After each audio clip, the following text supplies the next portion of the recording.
ফজরের সুন্নত পড়ে মাত্র 40 বার শুধুমাত্র একটি দোয়া পড়ে আল্লাহর কাছে যা চাইবেন আল্লাহ তাআলা আপনাকে তাই দান করে দেবে ইনশাআল্লাহ।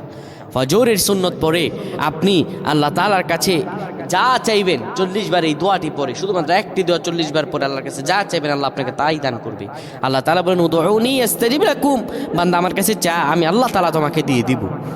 রব্বুল আলামিন আমাদেরকে বারবার তার কাছে চাইতে বলেছেন, কেননা আল্লাহু দাইফু লিমান ইয়াশাউ আল্লাহু ওয়াসিউন আলিম। আমার আল্লাহ মহাপ্রাচুর্যের অধিকারী, যে চাইবে যা আমার আল্লাহ দিয়ে দিবেন তা। এই দোয়াটি পড়ার আগে আপনি 11 বার দুরূদে ইব্রাহিম পড়বেন, 11 বার দুরূদ শরীফ পড়বেন।